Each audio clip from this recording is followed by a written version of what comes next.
Assalamualaikum warahmatullahi wabarakatuh. Selamat pagi dan salam sejahtera. Yang kami hormati Pak Muhammad Fahmi udah berkenan jauh-jauh di sana, tapi meluangkan waktunya di tengah-tengah kesibukan untuk bisa berbagi paket nih buat adik-adik tercinta. Dan saya hormati teman-teman di pusat karir, Bapak Irawan,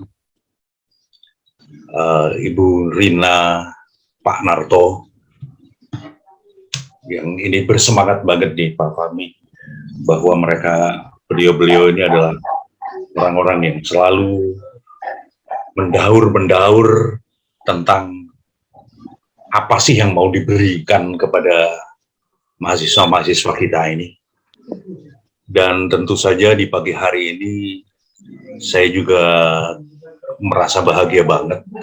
Kita merasa bahagia karena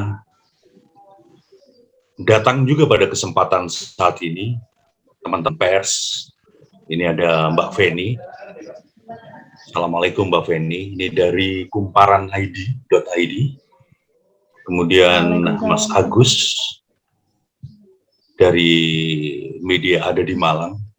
Mas Agus, selamat pagi. Assalamualaikum.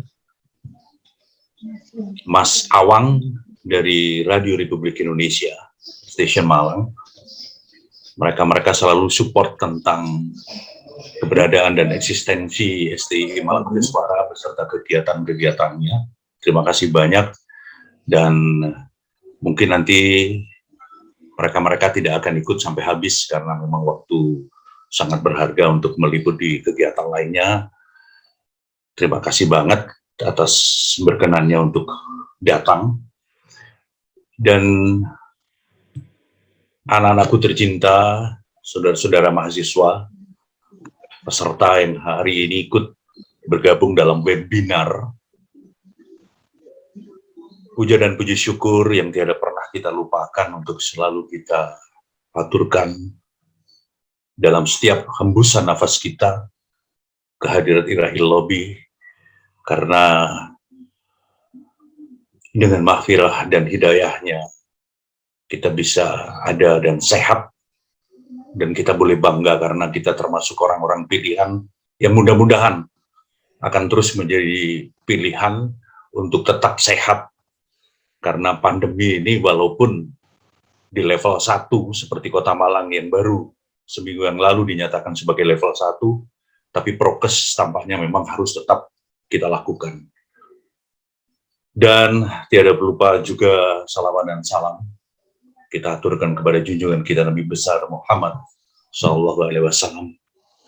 Semoga syafaatnya akan ada ketika kita di kehidupan mendatang.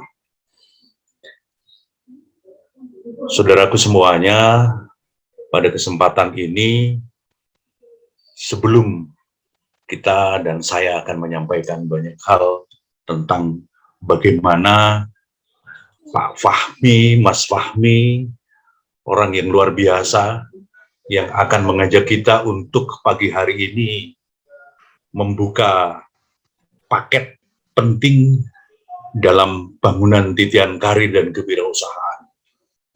Ini judul yang begitu menarik banget, Mas Fahmi, karena anak-anak milenial sekarang itu hobinya unboxing.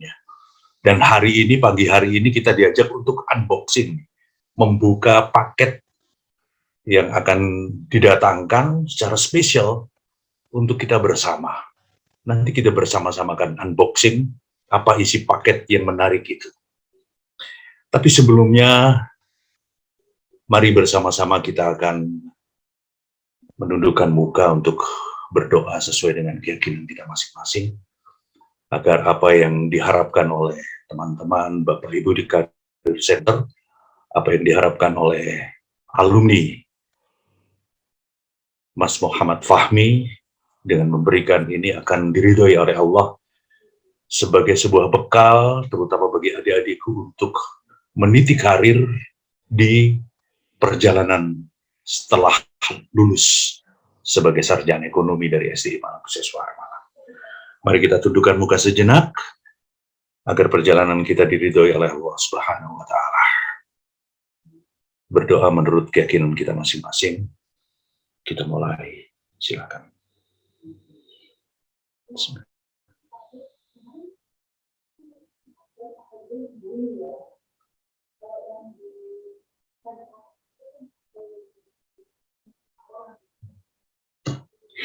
Amin. Selanjutnya, saya akan mempersilakan Kepala Karir Center dan Ketua Kops Alumni, Bapak Irawan, untuk menyampaikan sambutannya. Silakan.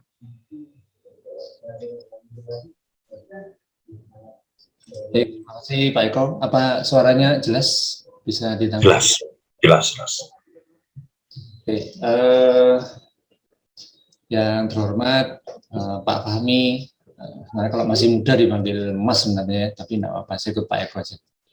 Pak Fahmi, kemudian Pak Eko sebagai host, kemudian tim pusat karir Pak Narto, kemudian Bu Rina yang di sebelah saya ini, adik-adikku yang saya banggakan, dan alumni yang barangkali ikut, ya. Kemudian tadi Pak Eko sudah nyebut juga ada media, ya, Kumparan, kemudian dari RRI dan Radar, dan ada Malang. Selamat pagi, Assalamualaikum warahmatullahi wabarakatuh.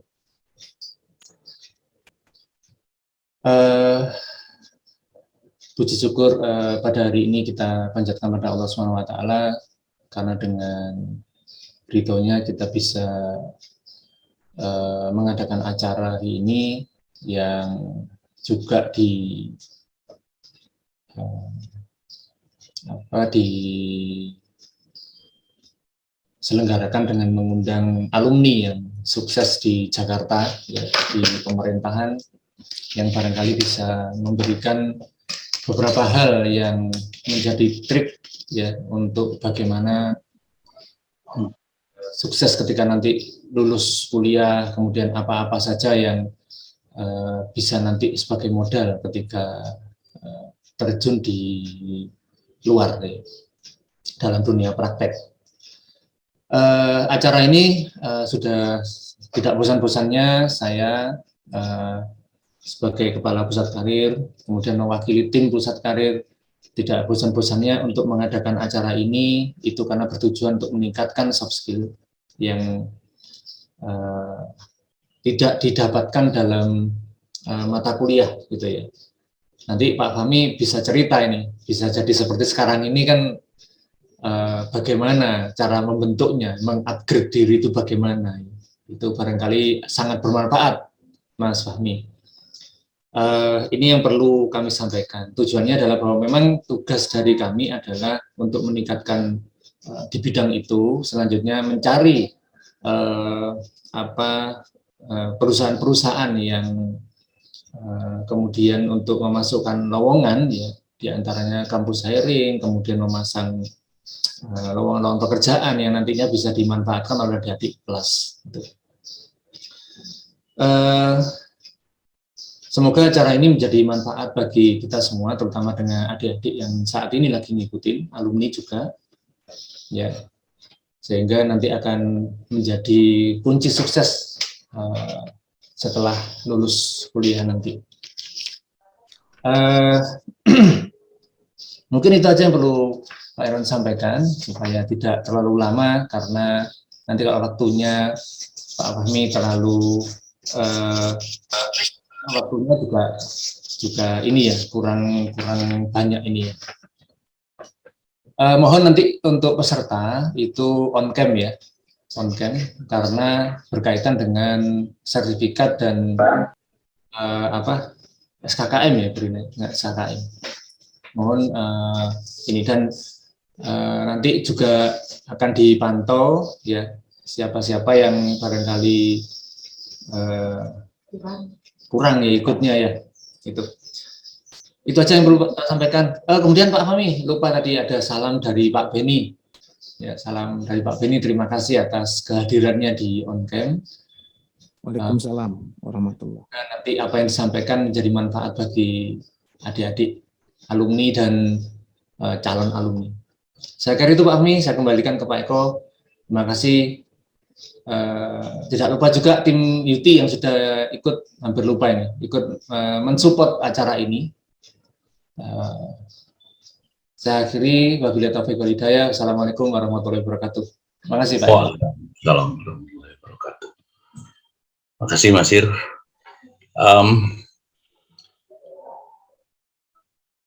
Mas Fahmi barangkali mudah-mudahan masih ingat ya tentang keberadaan kampus, bahwa kita bangga lah ada di sebuah kampus yang masih bahasa Jepang loh. Tetap asri seperti dulu. Dan kemarin sore ketika saya ketemu dengan Bu Daniar ini masih, alhamdulillah masih sehat nih, Pak Fahmi, masih sehat banget. Kami sampaikan bahwa besok ada event dan alumni mengajar ini diisi oleh alumni kita yang sukses. Yang akan menyampaikan adalah Mas Fahmi. Sorry itu sih saya sampaikan, ini loh fotonya Bu, saya sampaikan begitu. Wah, beliau titip salam untuk Mas Fahmi dan diharapkan dengan sangat ketika Mas Fahmi datang ke Malang berkenan untuk juga menikmati kopi sambil menikmati juga, tapi kijangnya udah nggak ada Mas Fahmi. Kijangnya sudah nggak ada, merak, beberapa merak sudah nggak ada, tapi tetap asri seperti dulu. Mudah-mudahan Mas Fahmi nanti berkenan untuk kalau ke Malang bersama keluarga bisa mampir ke kampus, dan Bu Daniar akan siap untuk menemani Mas Fahmi dan keluarga selama ada di kampus, katanya begitu. Luar biasa. Amin, makasih Pak. Baik, saudaraku semua tercinta, ini Pak Narto juga kita harapkan nanti berkenan juga untuk sedikit memberikan apa yang diharapkan, tapi nanti pada saat tanya jawab, sesi tanya jawab Mas Narto. Oke, terima kasih. Ini Pak Narto ini sampai sekarang masih aktif nih, Pak Fahmi. Mudah-mudahan Pak Fahmi masih ingat ya wajah beliau ya, tetap aja mulai dulu. Saya kenal 30 tahun yang lalu, 40 tahun yang lalu, tetap aja wajahnya tetap nggak berubah. Alhamdulillah. Mudah-mudahan tetap diberi sehat nih. Baik, anak-anakku mahasiswa, seluruh peserta dan alumni semuanya, pagi hari ini, mari kita akan segera memasuki season yang kita tunggu-tunggu untuk unboxing satu paket penting dalam mendidik karir yang akan disampaikan oleh kakak kalian, ya, kakak alumni kalian yang kita cintai. Dan saya akan sedikit bacakan CV yang dikirim oleh beliau. Nama lengkapnya adalah Muhammad Fahmi, panggilannya, nama bekennya ya ini ya, Fahmi. Dulu waktu masih di kampus panggilannya Fahmi aja nih. Iya, Fahmi Pak. Oh, dikenal oleh teman-teman cewek ya, namanya Fahmi gitu ya. Iya, Fahmi Pak. Oke. Lahir di Jakarta. Saat ini beliaunya menjabat sebagai asisten administrasi dan kesejahteraan rakyat Seko Administrasi Jakarta Pusat.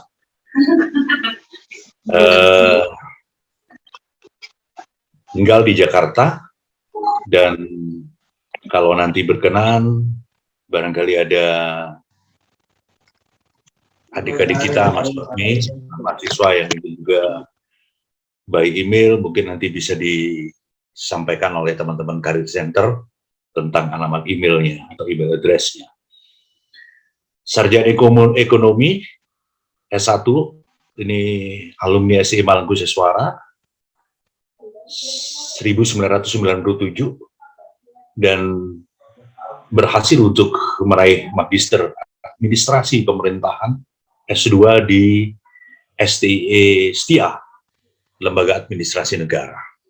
Pencapaian yang luar biasa hingga karir yang diperoleh pada saat ini, dan di awal ini barangkali kita boleh juga mendoakan mudah-mudahan karir ini akan terus melejit, meroket, dan memberikan kemaslahatan untuk sekitarnya. Amin. Tampaknya kita tidak membuang-buang waktu, karena di hadapan kita sekarang sudah ada paket, kita bayangkan, yang siap untuk kita unboxing. Saya minta semuanya bisa on cam. Ya, on cam semuanya. Oke. Selain on cam, unmute ya. Jangan di-mute, dibuka aja mic-nya. Kita bersama-sama akan berikan tepuk tangan, aplaus. Anak-anakku kalian boleh mengucapkan ucapan yang positif untuk hari ini. Saya akan mengawali dengan hitungan 1. Bersiap-siap ya. Mana suaranya ini? Mana suaranya? Coba dibuka mikrofonnya. Halo. Assalamualaikum. Oke, Ya, dadah. ya, kita bersama-sama untuk give applause untuk kehadiran kakanda kita tercinta, Bapak Muhammad Fahmi. Berikan tepuk tangan yang meriah, boleh teriakan kalimat positif. Ya, oke. Baik, saya persilakan kepada Bapak Muhammad Fahmi untuk memberikan dan memaparkan materinya dan membuka paketannya. Kami persilakan. Bismillahirrahmanirrahim. Assalamualaikum warahmatullahi wabarakatuh. Waalaikumsalam warahmatullahi wabarakatuh. Waalaikumsalam warahmatullahi wabarakatuh. Yang saya hormati para Sivitas Akademika STIE Malang Kusewara. Di sini hadir Pak Sunarto, kemudian ada Pak Eko, kemudian Pak Irawan, Ibu Rina, dan teman-teman dari wartawan, ada dari Kumparan, ada RRI, Mas Agus, Mbak Feni, kemudian adik-adik sekalian, mahasiswa-mahasiswi STIE Malang Kuseswara. Kalau tadi doa diawali oleh Pak Eko untuk membuka, saya juga ingin mengawali dengan doa. Pertama, kepada guru-guru kita yang telah mendahului, yang saya masih ingat Pak Nursyam, Pak Adi, Pak Anton, Bu Leila, dan mungkin yang lain yang saya agak lupa. Semoga para guru-guru tersebut memberikan ilmu yang manfaat, yang akhirnya tetap bergulir amal buat mereka semua. Dan bagi dosen, guru-guru yang ada di STIE tetap diberikan kesehatan, termasuk adik-adik, mahasiswa-mahasiswi, untuk terus tetap semangat mengikuti perkuliahan meskipun masih dalam suasana pandemi dan kuliah dilakukan dengan online. Allah hadiniyah wa kuliyatin sholihah. Al-Fatihah.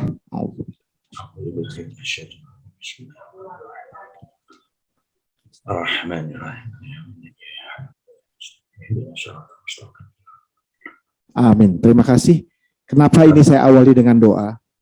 Karena salah satu soft skill memuat juga tentang kecerdasan spiritual. Karena dia menyangkut kecerdasan spiritual, maka pertemuan pada hari ini juga kita awali dengan doa. Jadi gini, adik-adik sekalian, para dosen, para Sivitas Akademika, sebenarnya saya lahir tahun 1970. Masuk di ABM tahun 1992. Jadi umur saya pada waktu itu masuk kuliah ABM itu usia 22 tahun. Saya ingin cerita, jadi buat teman-teman atau buat adik-adik jangan merasa terlambat untuk belajar. Ada cerita panjang kenapa seperti itu. Karena saat saya selesai SMA, kemudian karena sesuatu dan lain hal, ekonomi, perilaku yang kurang baik dalam kehidupan saya pada waktu itu, mungkin bandel gitu ya, sehingga tidak bisa diikutkan dalam kuliah, tidak diikutkan untuk sekolah di perguruan tinggi. Kemudian 6 bulan kemudian tiba-tiba inayah Allah Subhanahu Wa Taala saya diberikan kesadaran, pencerahan, dan seterusnya. Kemudian masuklah saya di pesantren Tebu Ireng. Jadi saya ini pernah di pesantren. Nah, ini akan berdampak pada karir saya sebenarnya sampai saat ini. Waktu itu saya kuliah di Fakultas Dakwah Universitas Hasyim Asy'ari. Jadi Tebu Ireng basisnya NU malah pada waktu itu. Cuma pada waktu itu saat berpikir anak-anak, wah kalau kuliah Fakultas Dakwah jadi apa? Paling jadi dai dari masjid ke masjid yang lain, kira-kira seperti ini. Nggak akan bisa berdiri di atas kaki sendiri, karena dakwah yang baik itu pada waktu berpikirnya adalah orang yang ikhlas bertemu dengan orang yang ikhlas. Bagaimana mungkin saya bisa ikhlas kalau ketika mau berdakwah sudah mengharapkan pasti nanti dapat amplop uang dan seterusnya. Oleh karena itu saya harus berdiri kuat di atas kaki sendiri. Dan yang paling mudah untuk bekerja pada saat itu berpikirnya adalah akuntansi. Itu ceritanya. Sehingga semester 5 saya pindah ke ABM. Itulah sebabnya saya masuk ABM angkatan 92. Nirem saya 9211365 Masih ingat sekali, dengan kelas yang 22 kelas. Waktu itu sampai kelas V. Satu kelas isinya 80, jadi ribuan pada waktu itu angkatan saya. Mungkin juga angkatan Pak Irawan sama. Nah, pada saat seperti itu, kemudian biasa sebagai anak-anak yang kuliah, meskipun saya lebih tua sedikit dari teman-teman yang lain, rata-rata mereka lah kelahiran tahun 73, 74, itu angkatan saya. Kemudian dari sana banyak hal yang saya pelajari tentang pentingnya soft skill itu. Karena soft skill itu sesungguhnya secara teori adalah sesuatu yang dimiliki oleh individu yang mencakup kecerdasan sosial, kecerdasan spiritual, dan kecerdasan emosional. Itu sebenarnya cakupannya. Kemudian ditambahkan dengan kemampuan komunikasi dan lain sebagainya, itu bersifat atributif. Nah, soft skill itu artinya bersifat hal yang personal atau interpersonal. Jadi sejuta teori yang ada, muatannya lebih kepada aspek itu. Aspek perilaku, aspek komunikasi, kepemimpinan, dan seterusnya, dan seterusnya. Yang ingin saya sampaikan di acara pada hari ini adalah bahwa kalau kita melihat pengetahuan tentang soft skill dan sebagainya, mungkin mudah bisa melalui googling dan lain sebagainya.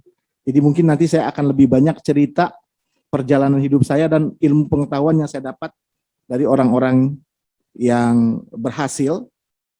Misalnya saja saya ingin cerita tentang, ini teman-teman mungkin selama atau adik-adik selama mengikuti alumni mengajar, itu kebanyakan adalah para wira swastawan atau motivator. Dan baru kali ini mungkin dari PNS. Ini saya mengawali teman-teman yang dari PNS. Jadi jangan adik-adik berpikir, biasanya orang berpikir, wah PNS, apa sih, berapa sih gajinya dan seterusnya, kira-kira gitu. Tapi saya ingin memberitahu kepada adik-adik sekalian, bahwa kalau bicara soal kesejahteraan, sekarang, atau mungkin 5 tahun atau 10 tahun yang lalu, jauh lebih sejahtera daripada swasta. Beberapa swasta atau beberapa bank. Saya sebut saja misalnya saya. Ini supaya bukan untuk menceritakan, tapi ingin memotivasi supaya berpikirnya, wah PNS, salah sekali. Jadi izin, PNS di DKI Jakarta itu semua gajinya sama berdasarkan eselon. Kalau tamatan dia S1 maka dia 3A. Itu standarnya 4 jutaan. Tetapi yang membedakan adalah tunjangan kinerja daerah. Kalau di Sidoarjo namanya TPP, tunjangan perbaikan penghasilan, apapun namanya, ada yang namanya tukin, tunjangan kinerja dan seterusnya. Untuk DKI Jakarta, pegawai yang baru masuk, misalnya tamatan SMA, itu TKD-nya adalah 13 juta. Jadi kalau dia tambah gaji 4 juta, dia 17 juta.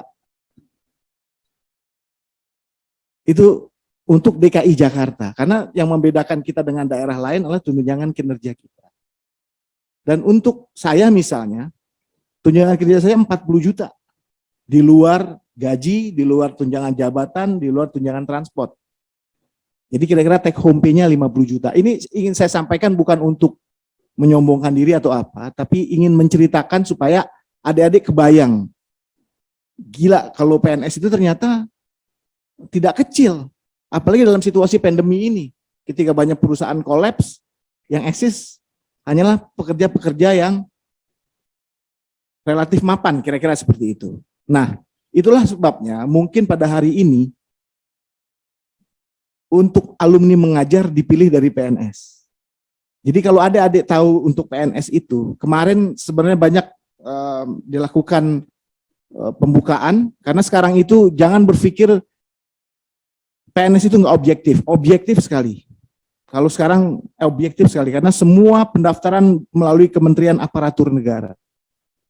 Semua pendaftaran dimulai dari aparatur negara dengan klasifikasi masing-masing. Yang dites, nah inilah kapasitas pentingnya soft skill. Memang bicara soft skill itu tidak bisa terlepas dari hard skill. Hard skill itu yang sekarang adik-adik pelajari. Kuliah jadi akuntansi, jurusan akuntansi, kepakaran akuntansi itulah yang dipertaruhkan saat bekerja. Jadi prasyarat lulusan ini itulah yang hard skill. Nah, kebanyakan karena soft skill itu sesuatu yang tidak terlihat, dampaknya juga tidak terasa, orang menjadi lebih fokus kepada hard skill. Padahal pada saat dia kerja, yang menentukan adalah soft skill. Saya ingin cerita tentang apa yang pernah disampaikan oleh Ibunda Anies Baswedan. Ibundanya itu profesor juga, namanya Profesor Alia. Waktu dia datang ke wali kota, saya mendorong kursi rodanya dan kami bicara. Saya sempat nanya, bagaimana Pak Anies bisa seperti itu? Dia bilang seperti ini, bahwa kalau sekolah pinter itu wajib, penting dan perlu. Karena itu adalah hal syarat pertama untuk bisa bekerja. Ini di luar wira swasta ya. Karena syarat pertamanya misal IPK 3,5, IPK 3,75, IPK 3. Itu adalah syarat akademis. Itu adalah syarat hard skill. Kira-kira gitu. Nah, selanjutnya ketika dia bekerja, maka yang sesudah masuk dia bekerja, maka peran soft skill itulah yang mempengaruhi. Bagaimana dia berkomunikasi, bagaimana dia bisa menyentuh perasaan pimpinan sedemikian rupa sehingga kita dipercaya. Dan seterusnya, dan seterusnya. Salah satu pesan dari Ibu Profesor Alia yang merupakan ibunda dari Pak Anies, kalau pengen belajar tentang intelijensia, sekolah. Tapi kalau pengen belajar tentang kehidupan, masuklah ke organisasi. Makanya di salah satu, saya lihat di salah satu informasi tentang STI Kuseswara di dalam YouTube, ketika menyebut kata soft skill dikaitkan dengan kegiatan UKM, unit kegiatan mahasiswa. Ini penting sebenarnya, yang tidak terasa memang, tapi sesungguhnya kalau lihat teman-teman yang pernah saya perhatikan berdasarkan informasi, yang pernah menyampaikan alumni mengajar adalah lulusan atau aktivitasnya ada selain dari SAE, dia juga aktif di kegiatan unit kegiatan mahasiswa pencinta alam misalnya, fitness suara, kemudian teman-teman yang lain dan seterusnya. Karena itulah sebenarnya tempat kita mengasah, menyampaikan komunikasi, mengarrange kegiatan dan lain sebagainya. Bagaimana bernegosiasi, bagaimana konflik dengan teman. Bagaimana kita mengkomunikasikan itu supaya orang mau dan percaya kepada kita. Adik-adik sekalian yang saya hormati dan para sivitas akademika STI Malangkuseswara, pengalaman saya ketika di STI Malangkuseswara mungkin satu-satunya kali ya, kalau ini tidak dianggap berlebihan. Seingat saya, kalau murid atau mahasiswa kenal dosennya itu wajar. Tapi kalau dosen kenal mahasiswa, lebih dari 50%, mungkin hampir 70 atau 80%. Itu karena aktivitas saya ketika aktif di kemahasiswaan, mungkin kalau kuliah, saya merasa pintar sekali juga tidak. Tapi yang jelas, indeks prestasi saya pada saat itu keluar IPK-nya adalah 3,2. Tapi yang mendukung hal lain adalah ketika pertama kali lulus, dalam waktu yang tidak lebih dari 3 bulan, saya langsung bekerja di swasta. Waktu itu adalah di PT Galia. PT Galia itu penerbit buku, mungkin bukunya masih ada, salah satunya adalah Profesor Nizar Metode Penelitian. Saya masih ingat itu. Dan cerita saya masuk kerja itu adalah setelah lakukan tes tulis saat wawancara. Saya hanya menceritakan tentang buku-buku penerbit Galia, buku apa saja. Jadi artinya membaca buku juga tambahan dari soft skill. Karena dengan membaca buku, pertama wawasan semakin bertambah. Kedua, kosakata semakin kaya. Kemudian yang ketiga, pemahaman terhadap ilmu pengetahuan. Dari semuanya itu, kalau saya ingat adalah sebulan saat saya semester 5 itu mungkin 3 buku. Dan itulah yang bisa menjual titian karir saya di kantor wali kota pemerintah daerah ini. Seperti juga kalau sekolah masuk di STAN, itu yang masuk di Departemen Keuangan adalah rata-rata anak-anak lulusan STAN untuk level eselon 1, 2, 3. Kecuali mungkin menterinya dari UI atau UGM. Tapi di luar itu, kaki tangannya kebanyakan dari STAN. Ketika bekerja sebagai PNS di Kementerian Dalam Negeri yang membawahi pemerintah daerah, lawan kita adalah anak-anak lulusan STPDN. Sekolah Tinggi Kementerian Dalam Negeri. Karena dia sudah disiapkan sebagai jabatan tertinggi sipil. Belum bersaing dengan universitas-universitas lainnya. Bagaimana kita bisa mampu bertahan, yang jelas, seingat saya dulu yang masuk di pemerintah daerah, selain anak-anak dari perguruan tinggi negeri, UGM, UI, dan lain-lain, juga swasta yang lain, kemudian ada juga, artinya dari STI Mangkusesuara Suara, beberapa di antaranya adalah saya. Dan bagaimana kita mampu meyakinkan pimpinan bahwa kita layak menjadi pimpinan mereka karena kemampuan kita dalam presentasi, meyakinkan mereka dalam hal-hal yang membuat mereka merasa persoalannya bisa dikurangi, memberikan masukan-masukan, pemecahan permasalahan dan seterusnya. Itu semua didapati dari perjalanan yang tidak kita tempuh secara formal. Saya sarjana akuntansi, tetapi sejujurnya ketika masuk di pemerintah daerah, hampir tidak banyak ilmu itu berperan di tempat saya bekerja. Karena sekolah itu sebenarnya adalah bagaimana membangun logika, membangun relasi, membangun komunikasi, membangun kemampuan-kemampuan yang lain, membangun hubungan-hubungan yang lain. Itu yang menjadi kekayaan dan khazanah kita. Sehingga di dalam membangun karir misalnya, seperti saya sampaikan adalah hal paket penting, ini sungguh menjadi hal yang bermanfaat. Saya sempat cerita karena saya pernah di pesantren, awalnya saya masuk di justru menyangkut hal pembinaan mental spiritual. Jadi akuntansi saya nggak terpakai. Tapi 2 tahun setelahnya, saya pernah menjadi bendahara proyek. Dan beda, kalau akuntansi adalah double entry bookkeeping pada waktu itu. Kalau di pemerintahan pada waktu itu adalah single entry bookkeeping. Beda dengan sekarang. Sekarang sudah double entry bookkeeping, udah accrual basis. Kalau dulu seperti laporan bendahara RT, diterima tanggal sekian, beli ini, beli itu, beli ini. Jadi tidak ada jurnal debit kredit. Sekarang sudah sistematik. Kita hampir semua, mungkin DKI yang pertama menggunakan sistem informasi keuangan daerah. Jadi sekarang semua menggunakan double entry bookkeeping, hanya mengetik langsung. Nah, tapi untuk mencapai seperti itu, saya pikir kadang-kadang teman-teman yang jadi bendahara saat ini misalnya, bukanlah teman-teman saya yang berangkat dari akuntansi. Dari berbagai bidang dikursuskan selama 3 bulan. Nah, apa yang membedakan kita dengan mereka? Yaitu soft skill tadi. Pertama, pengetahuan kita adalah sarjana akuntansi. Ditambah lagi kemampuan-kemampuan lainnya. Yang harusnya diletakkan di bagian keuangan. Seharusnya. Tapi bekerja bukanlah hal-hal yang pakem, ini sampai ini tidak. Bekerja adalah melakukan intercept, melakukan kolaborasi dan seterusnya, yang kadang-kadang kalau dulu right man and right place, kalau latar belakangnya ekonomi, harus kerja di ekonomi, sekarang sudah tidak lagi seperti itu. Banyak para petinggi di bank misalnya, itu lulusan IPB. Makanya IPB bisa disingkat Institut Perbankan.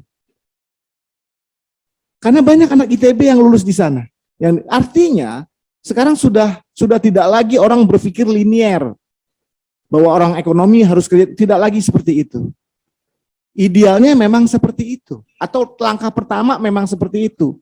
Tapi nanti dalam perkembangannya akan banyak ditempukan oleh hal-hal lain. Saya punya teman namanya Ferry.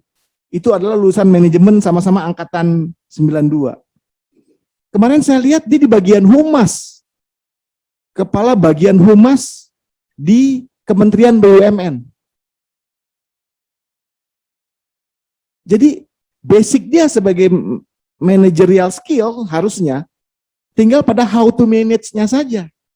Bagaimana kita bisa memanage orang, bagaimana bisa kita mengatur orang, sedemikian rupa untuk mencapai tujuannya. Yang kedua, Profesor Alia, ibunda dari Pak Anies juga menceritakan tentang adanya murid dia yang lulusan ITB. Pinter, cerdas, bekerja duluan. Sementara temennya itu bekerja 1 tahun kemudian, tapi ketika dia mulai bekerja, justru dia menyusul anak yang pertama yang cerdas secara individual, tapi tidak cerdas secara sosial. Itu yang membedakan yang saya bilang di soft skill. Tapi bicara soft skill, dia harus bergandengan dengan hard skill. Itu adalah satu mata uang dengan 2 gambar yang berbeda. Tetapi sama-sama membutuhkan. Awalnya adalah hard skill, tapi di dalam dunia kerja kemudian ditentukan oleh soft skill. Nah, cerita-cerita ini adalah cerita-cerita story sukses. Sukses story. Sandiaga Uno misalnya. Begitu dia lulus dari luar negeri, pertama yang dia datangi adalah Dahlan Iskan. Waktu itu Kementerian BUMN. Berapa kali dia ditolak oleh Dahlan Iskan untuk menawarkan produknya. Nah, tapi dengan kerja keras dan berani meyakinkan pimpinannya pada saat itu, Pak Dahlan Iskan, sehingga dia diberikan kesempatan untuk presentasi. Nah, keberanian untuk mampu meyakinkan orang, mampu untuk bisa diterima, itu adalah kemampuan soft skill.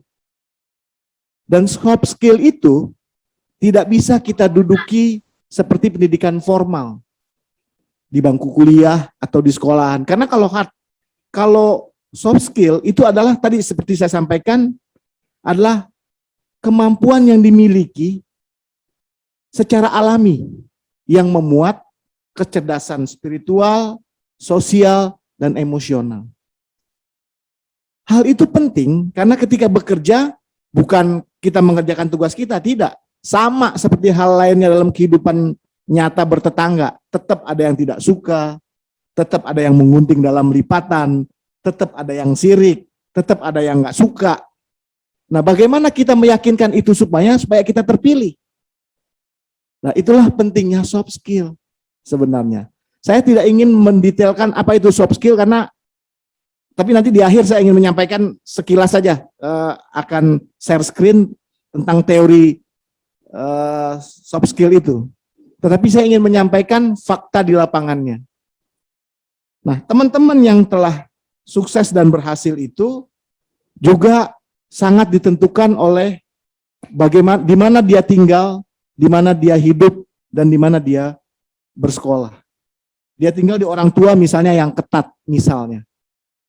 Merokok saja tidak boleh. Kemudian lingkungan pergaulan di mana dia tinggal juga ketat. Tapi ketika dia atau sekolah misalnya, sekolahnya ketat. Tidak boleh merokok dan seterusnya ketika SMA. Nah, ketika dia kuliah, misalnya dia bergaul dengan teman-teman yang, saya terus terang, saya dulu adalah UKMI sampai 2 semester lah. Sisanya kemudian saya aktif di ekstrakurikuler. Di situ bergaul dengan orang banyak, bergaul dengan universitas lain, ada Brawijaya, ada Muhammadiyah, ada, saya ingat pada waktu itu ada Stiker dan lain sebagainya lah. Untuk sharing pengetahuan secara tidak saya sadari. Nah, kemudian dari situ banyak hal-hal yang bisa kita dapatkan yang menjadi modal dasar saat kita bekerja nanti. Di dalam dunia kerja itu tidak semulus apa yang kita gambarkan kalau sudah masuk kerja nanti ini sekolah S2, S3 pasti tidak seperti itu. Tidak mudah seperti itu karena semuanya juga menyiapkan dirinya masing-masing. Jadi yang membedakan itu sekali lagi adalah soft skill. Soft skill itu sendiri juga dipengaruhi oleh 2 aspek. Saya sebutnya adalah aspek etos kerja dan kemudian moral. Misalnya gini, dia pinter, kemudian tapi etikanya dia korupsi, misalnya gitu. Ada orang yang dia tidak pintar, tapi rajin. Nah, ini hal ini yang seimbang. Nah, banyak kejadian yang ada di kantor-kantor, di kementerian-kementerian maupun di pemerintah daerah, hal-hal seperti itu akan kita temukan karakter-karakter yang satu sama lainnya berbeda. Kemudian, bagaimana kita mampu eksis menghadapi itu semua? Paling tidak, pesan saya kepada adik-adik, pertama, di dalam kondisi perkuliahan online saat ini, itu kadang-kadang tercipta malas ketika saat offline. Padahal, bagaimanapun yang namanya kuliah, sepengalaman saya, jauh lebih enak saat offline. Saya khawatirnya adalah ini karena 1-2 tahun sudah online di adik-adik, sehingga pada saat offline cenderung malas. Saya khawatirnya seperti itu. Tapi mudah-mudahan itu tidak terjadi untuk mahasiswa dan mahasiswa ABM. Karena saya pikir kalau level 1 di Jakarta sudah mulai tatap muka, Pak. Saya nggak tahu di ABM, hanya 50%. Jadi yang hari ini masuk, minggu depan hari ini masuk 50% masuk, malah level 1 itu 75% masuk, sisanya offline. Begitu minggu berikutnya.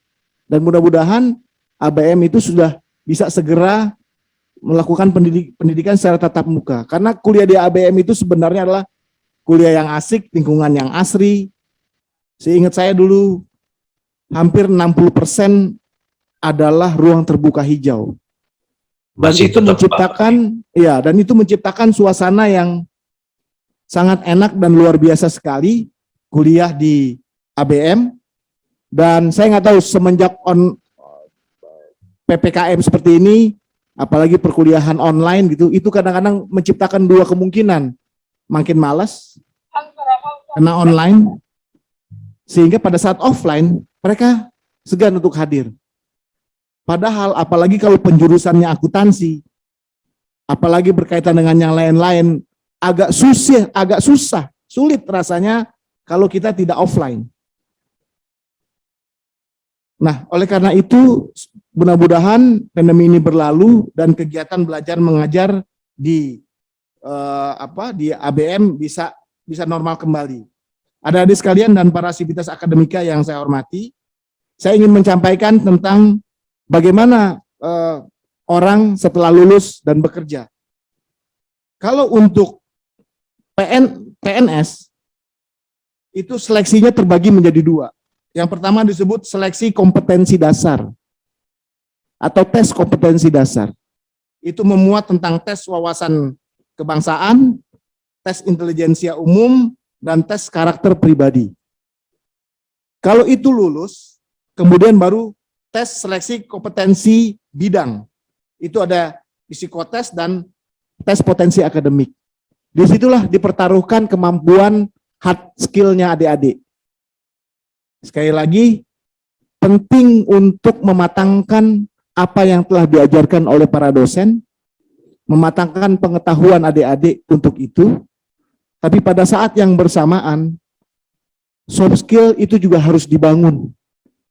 Kerja keras, kemampuan komunikasi, kemampuan negosiasi, dan lain sebagainya. Bangun, jangan hanya izin, jangan hanya perkuliahan dan perkuliahan saja. Ikuti kegiatan-kegiatan lain. Kalau ada seminar-seminar, kalau ada organisasi-organisasi, saya nggak tahu semenjak online apakah UKM itu masih jalan. Kalau ada kegiatan masih ikuti, karena itu adalah menjadi perangkat pelengkap kita sebenarnya. Itulah paket lengkap kita sebenarnya pada saat kita mengikuti perkuliahan dan kemudian bekal yang akan kita bawa. Adik-adik sekalian yang saya hormati, ini supaya gampang karena ini juga sekalian pertemuan pada hari ini, meskipun saya bukan praktisi guru, tapi setidaknya ada bekal yang mesti dibawa. Saya ingin share screen tentang soft skill, silakan.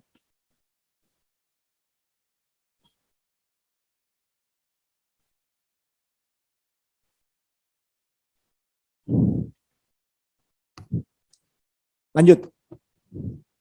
Nah, ini tadi saya sudah sampaikan. Jadi soft skill adalah kemampuan yang dimiliki oleh individu secara alami yang mencakup kecerdasan emosional, sosial, sebenarnya juga termasuk di dalamnya spiritual, komunikasi dan interaksi dengan individu lain. Dan soft skill itu adalah karakter bawaan individu yang dibentuk di dalam tadi lingkungan keluarga, lingkungan bermain, dan lingkungan di mana dia sekolah. Lanjut. Nah, soft skill itu juga mencakup beberapa hal, diantaranya adalah emotional intelligence, kepemimpinan, berpikir kritis, penyelesaian masalah, penyelesaian konflik, keterampilan manajemen, manajemen waktu, negosiasi, kerjasama, dan komunikasi. Lanjut. Nah, tujuan orang memperdalam soft skill sesungguhnya adalah bagaimana dia bisa mendukung dan mendorong profesionalisme dan kemudian menambah nilai jual kita, nilai penciptaan kita, bagaimana kita bisa memiliki unique selling point dibanding yang lainnya. Kemudian bagaimana ini mampu juga kalau dia seorang wira swastawan mendukung usaha sedemikian rupa sehingga perusahaan itu menjadi maju. Lanjut. Nah, bicara soal soft skill artinya bergandengan dengan hard skill. Kalau hard skill tadi saya sudah menyampaikan, setelah masuk dunia kerja, konteksnya menjadi kurang efektif karena dominasi untuk meyakinkan pimpinan, presentasi, dan sebagainya adalah didukung oleh soft skill. Dan soft skill itu jauh lebih sulit dikuasai secara teori sebenarnya, karena itulah praktek keseharian kita. Dan bagaimana kita memiliki kemampuan interpersonal di dalam tempat kerja, dan soft skill juga dapat digunakan untuk menangani konsumen kalau itu berkaitan dengan usaha. Lanjut. Nah, inilah kira-kira bagaimana interaksi itu dibangun, semuanya ada, bagaimana belajar mengatur waktu dan lain sebagainya. Lanjut. Lanjut. Ya. Jadi adik-adik mahasiswa dan Sivitas Akademika STI Malang Kusasuara, barangkali sementara itu saja yang bisa saya sampaikan terkait dengan alumni mengajar, dan mohon maaf bila ada kekurangan selama dalam webinar hari ini, dan mudah-mudahan ada manfaatnya. Apabila ada kesalahan dalam bertutur, saya mohon maaf. Billahi taufiq wal hidayah. Wassalamualaikum warahmatullahi wabarakatuh. Selanjutnya saya serahkan kepada Pak Eko Sujawoto untuk barangkali ada sesi tanya jawab. Kami persilakan, Pak. Ya. Ini sangat dibutuhkan sesi tanya jawab ini, karena memang ketika kita unboxing, wah, paket istimewa nih ternyata. Ada catatan-catatan yang luar biasa Pak Fahmi, bahwa soft skill seperti yang disampaikan tadi diawali dengan doa dan ucapan syukur, itu ternyata pelatihan soft skill yang sangat basic sekali dan mengalirkan sebuah energi positif. Kemudian catatan yang kedua adalah organisasi UKM. Ini adalah tempat untuk kita berlatih soft skill. Cerdas individual dan cerdas sosial adalah satu modal yang luar biasa. Hard skill dan soft skill tampaknya memang dibutuhkan untuk sangat powerful di era persaingan pada saat ini. Dan mudah-mudahan bahwa transisi online ke offline, di mana STI Mangkuseswara ini, kampus kita ini, sudah jalankan hybrid sistem, Pak Fahmi. Jadi, terutama di adik-adik kita yang di semester 1 sampai dengan 3, 1 dan 3 pada saat ini, itu diwajibkan ya untuk beberapa yang terutama yang tinggal dan berdomisili di Kota Malang untuk mengikuti kuliah secara luring, jadi secara offline. Oke, anak-anakku semuanya, mari saya persilakan untuk bertanya, terutama untuk bagaimana mengasah soft skill dan bagaimana menuju jenjang karir seperti kesuksesan yang dicapai oleh kakak-kakak kalian ini. Silakan, saya buka untuk sesi tanya jawab. Saya dulu Pak Eko, lah boleh? Sebentar aja saya. Oke, saya tahan dulu ya Pak Narto ya, saya hold dulu. Saya ingin menuju ke adik-adik dulu, anak-anak dulu, nanti saya percaya materi dari Pak Narto juga akan sinergisitasnya luar biasa dengan yang diperoleh, disampaikan oleh Bapak Fahmi untuk anak-anakku semuanya. Silakan, saya menuju ke mahasiswa dulu. Iya.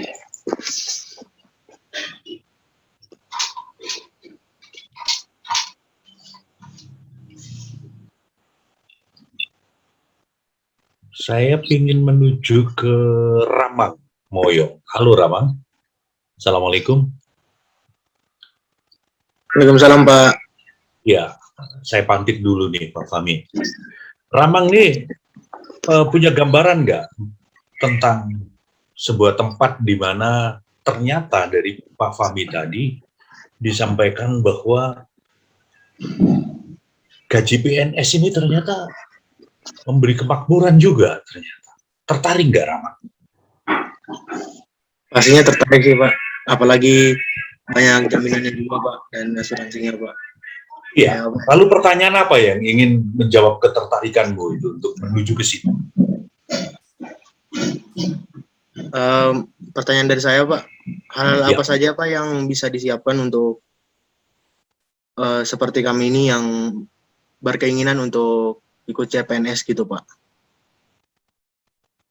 Oh, kiat-kiat Pak Fahmi. Ini adik mahasiswa ini bikin kiat-kiatnya apa sih supaya bisa menuju ke situ gitu ya. Oke, satu. Terima kasih ya Ramang ya. Saya juga melihat ada Nur Isna Faiza. Assalamualaikum Nur Isna. Waalaikumsalam Pak. Menurut kamu sementara ini belajar soft skill-nya seperti apa?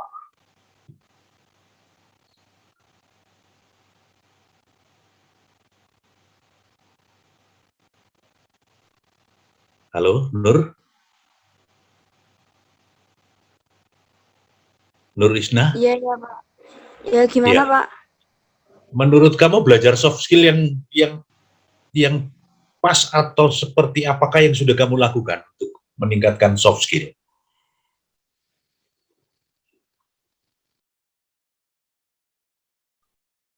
Ya, dipikir dulu ya. Pak Fahmi, mungkin bisa dijawab dulu. Silakan untuk pertanyaan dari Ramang Boyong tentang apa sih sebetulnya yang harus dipersiapkan ketika mereka kepingin untuk ada di salah satu aktivitas PNS itu. Ya, terima kasih Pak. Jadi gini adik-adik, sekarang itu pembukaan penerimaan calon pegawai negeri itu hanya melalui satu pintu, yaitu dari Kementerian Aparatur Negara. Beda dengan di zaman kami, sehingga pada waktu itu orang kalau nggak lulus di Departemen Keuangan bisa ikut tes di Kementerian Dalam Negeri. Nggak lulus di situ, kalau dalam waktu yang berbeda bisa ikut tes di Kementerian Kehakiman dan seterusnya. Kalau sekarang pilihannya hanya satu. Kalau sudah tes di pemerintah daerah misalnya, tidak bisa mengikuti tes di Kementerian Keuangan pada hari yang sama ya Pak. Ada pada waktu yang sama atau pada waktu yang berbeda, tapi di tahun yang sama atau di bulan yang sama. Karena biasanya CPNS itu dibuka secara serentak di seluruh Indonesia. Jadi hanya waktunya saja yang berbeda. Kadang-kadang hari ini tes di Kementerian Agama misalnya, besok di Kementerian Keuangan, besok di Kementerian dan seterusnya. Tetapi meskipun waktunya berbeda, sekarang pilihan hanya satu. Ketika aplikasinya sudah masuk di salah satu kementerian, maka dia tidak bisa lagi membuka di kementerian yang lain. Nah, kiat yang pertama adalah pastikan dulu kira-kira kecenderungannya di mana. Itu yang pertama. Yang kedua, akan terlihat di sana formasinya dibuka. Biasanya formasinya dibuka, misalnya dibutuhkan tenaga sarjana ekonomi sebanyak 5 untuk kementerian A, 10 untuk kementerian B, dan seterusnya, misalnya. Maka cari kemungkinan yang paling luas, yang paling banyak menerima. Karena peluang probabilitasnya jauh lebih besar dari itu. Kecuali kita yakin kita mampu karena kita telah mempersiapkan segalanya. Tetapi masuk CPNS itu sesungguhnya adalah pertemuan antara kesempatan dan kesiapan. Kadang-kadang kesempatan ada tapi kita tidak siap. Atau sebaliknya, kita siap tapi kesempatan tidak ada.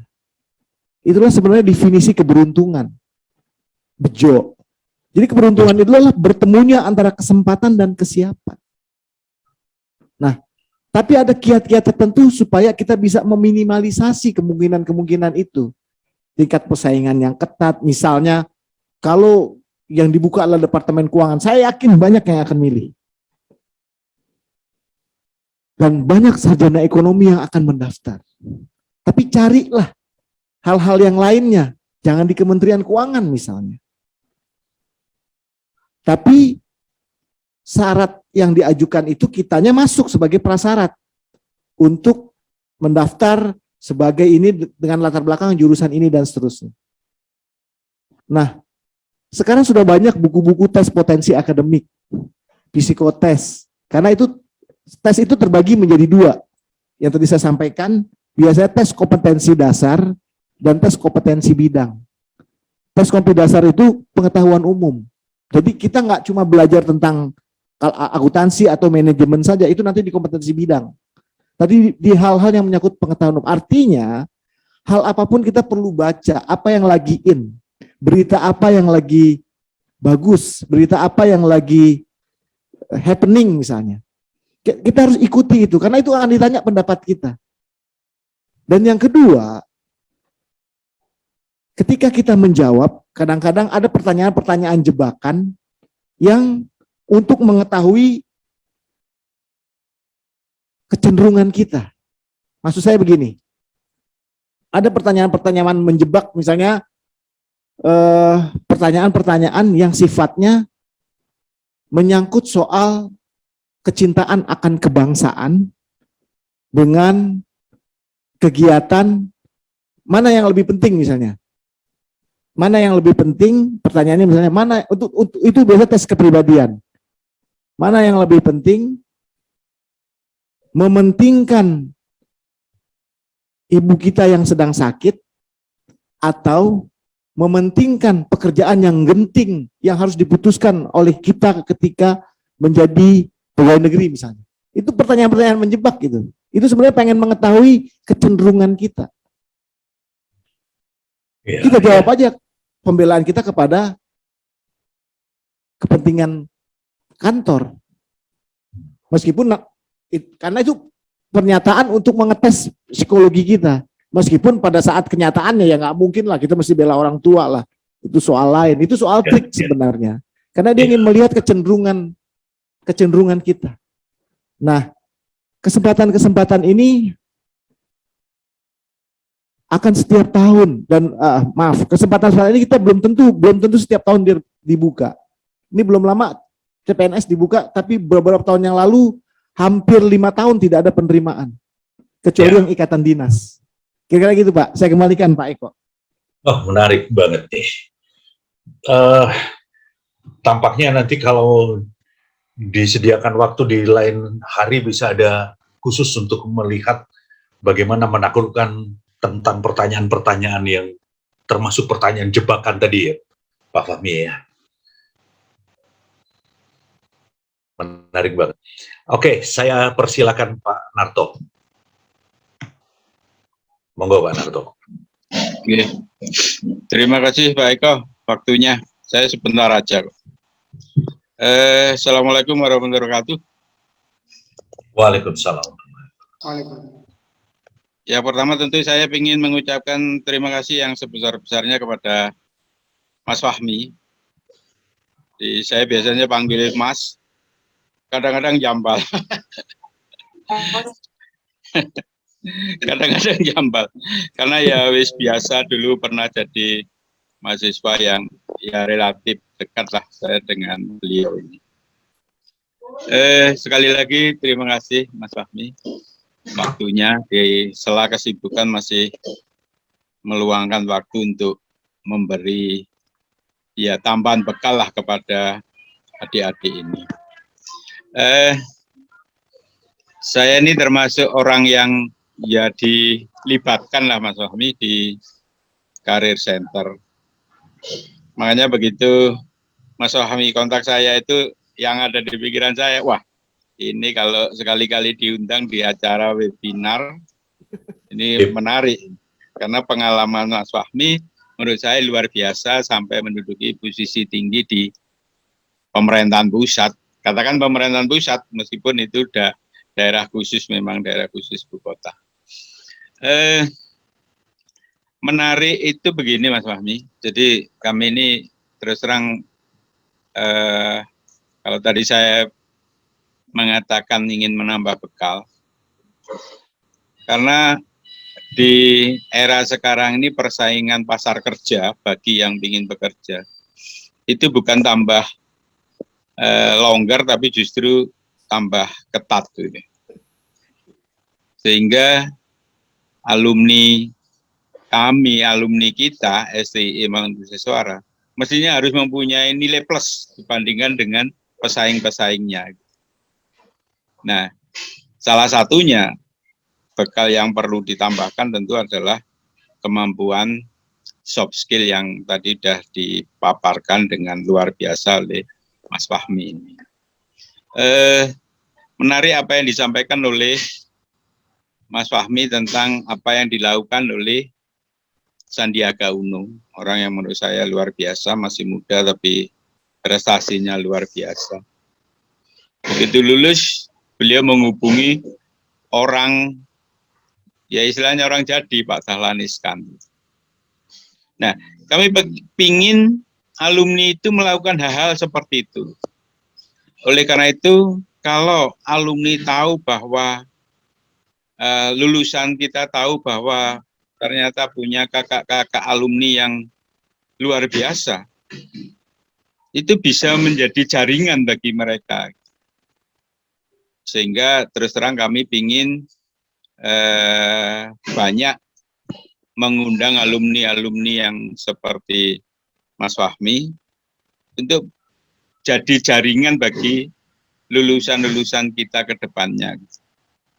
Makanya kami dari Career Center itu berusaha sesering mungkin mengundang, meminta bantuan kepada alumni-alumni yang sukses untuk bisa memberi masukan, dan yang lebih penting lagi itu adalah merupakan jaringan bagi lulusan kita nantinya. Makanya sekaligus di kesempatan ini, saya pribadi, ya tentu bukan hanya pribadi, Career Center pingin nanti bisa mendapat kontak person lah. Contohnya misalkan yang tadi diceritakan oleh Mas Fahmi tentang Mas Ferry yang sekarang ada di Kementerian apa tadi Mas Fahmi? BUMN ya. Pak. BUMN. Menurut saya itu perlu diajak juga bicara tentang hal-hal seperti ini. Betul, Pak. Ya, karena ada istilah ilusi. Kalau saya menyebutnya ilusi bintang iklan sabun. Ya. Jadi kalau kita lihat yang jadi bintang iklan ini tentu orang yang tinggi semampe, terus mukanya kinclong gitu. Nah, pertanyaannya apa memang orang itu menjadi kinclong mulus itu apa karena sabun atau karena memang dia sudah punya hal-hal seperti itu. Dan itu bisa menjadi sesat pikir bagi orang yang melihat. Jadi kalau misalkan kuliah di Harvard, lulusannya gajinya besar. Apa pertanyaannya apa karena proses pengajaran di Harvard itu demikian bagus? Ternyata tidak itu. Bisa jadi ternyata tidak karena memang yang masuk ke sana itu adalah orang-orang yang punya bakat, pintar, kreatif, dan orang-orang itu terpilih melalui seleksi yang ketat gitu.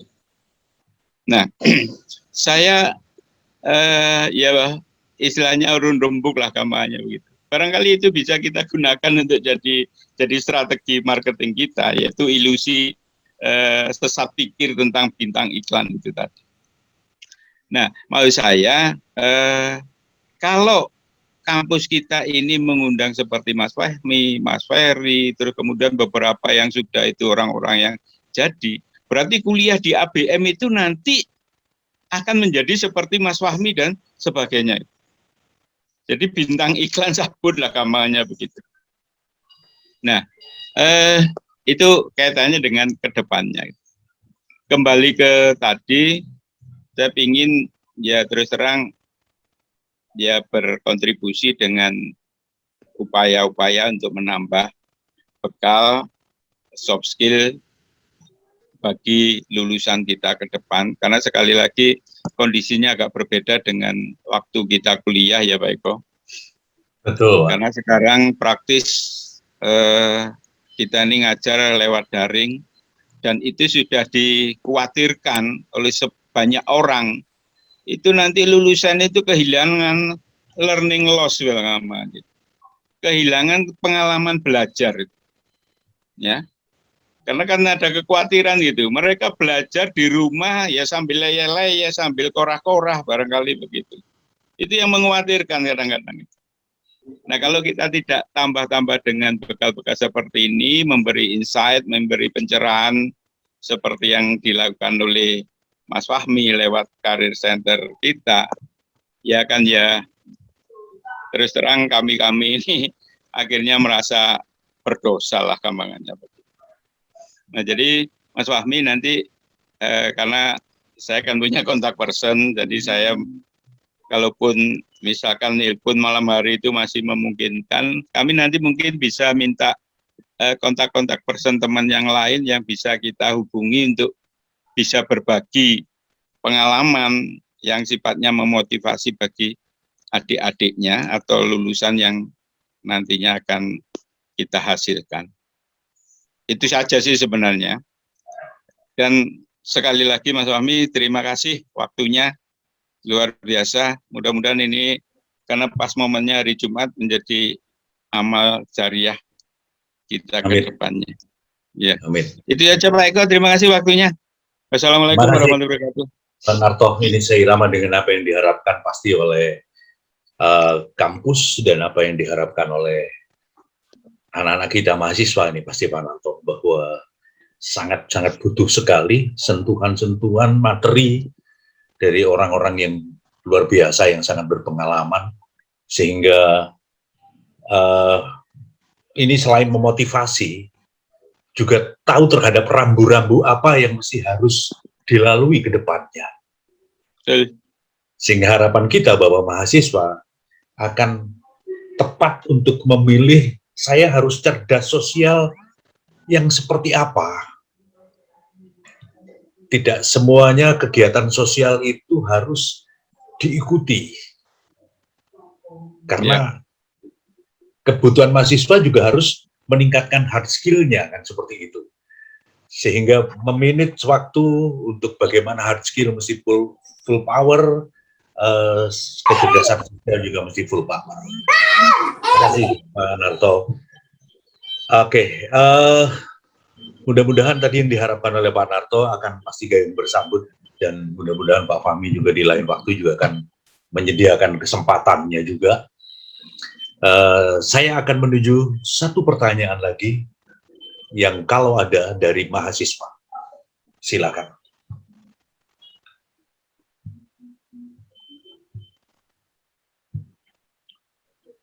Ini saya lihat Nabila, Yuning Tias, ini pasti ada pertanyaan nih. Deva.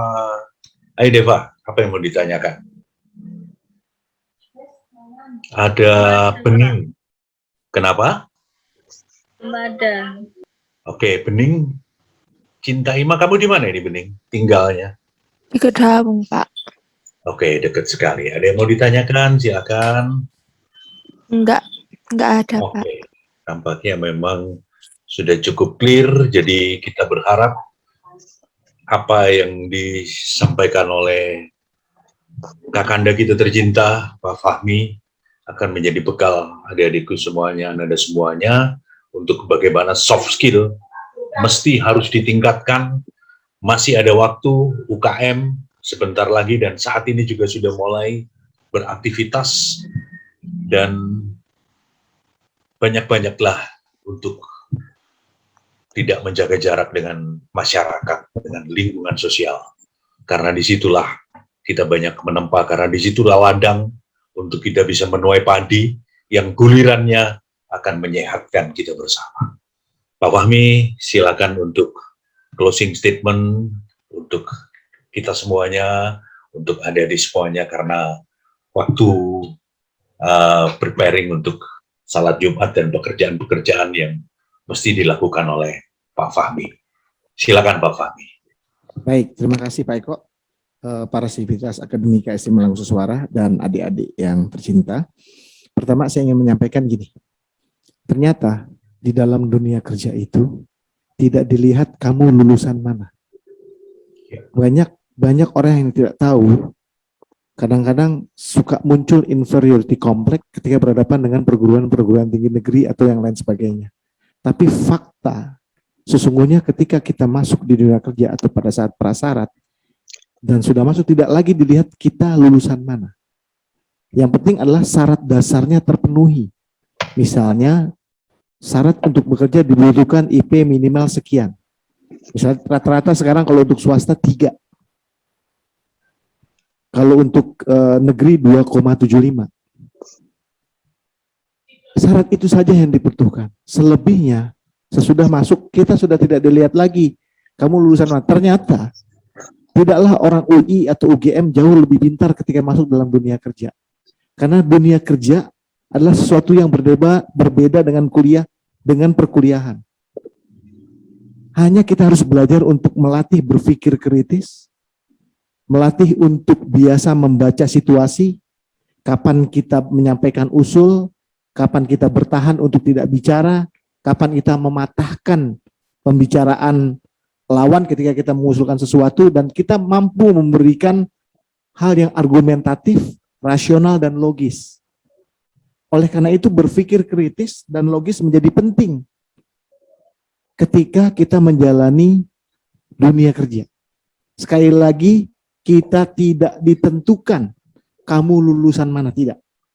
Hanya memang yang perlu dibangun adalah bagaimana alumni itu punya jiwa korsa yang luar biasa.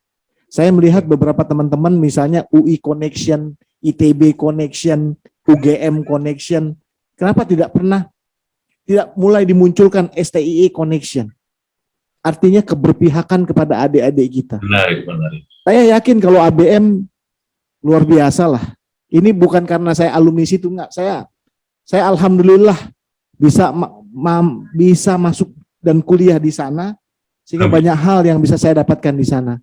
Terakhir, saya ingin menyampaikan salam hormat saya kepada Ibu Dahniar, Pak Beni, Bu Shirley, Bu Danesti, Pak Rusman bersama istri, dan yang lainnya mungkin selebihnya Pak Son Haji. Kemudian yang lainnya mungkin saya sebagian sudah pensiun. Salam hormat saya, baik yang masih aktif maupun yang sudah pensiun. Jaya terus untuk STI Mangkuseswara. Sungguh itu kampus yang luar biasa, tapi kekurangannya adalah termasuk ke anak buah saya, apa itu STI Mangkuseswara. Saya kasih YouTube-nya, baru dia tahu bahwa STI Mangkuseswara itu sebenarnya adalah top. Ya tapi begitulah keadaannya dan memang harus dimulai, Pak. Mudah-mudahan melalui Karir Center, informasi getok tular, MLM dari mulut ke mulut yang disampaikan kepada adik-adik, teman-teman, kolega, bahwa apa yang pernah dialami di ABM menurut saya adalah swasta yang sesungguhnya sangat ideal dan sangat baik masuk di perguruan tinggi tersebut, misalnya bila dibandingkan dengan beberapa universitas yang ada di Jakarta. Barangkali itu Pak, dan saya kembalikan ke Pak Eko. Makasih Mas Fahmi.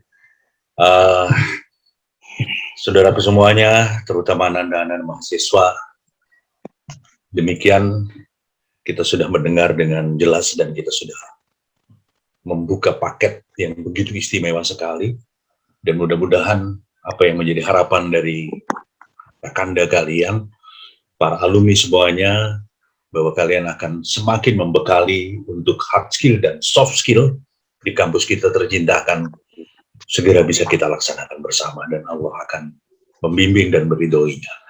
Mas Fahmi, terima kasih atas kesediaannya yang sangat luar biasa di waktu-waktu sibuk, dan tentunya kami selalu berdoa mudah-mudahan panjenengan dan keluarga akan selalu diberi sehat. Amin.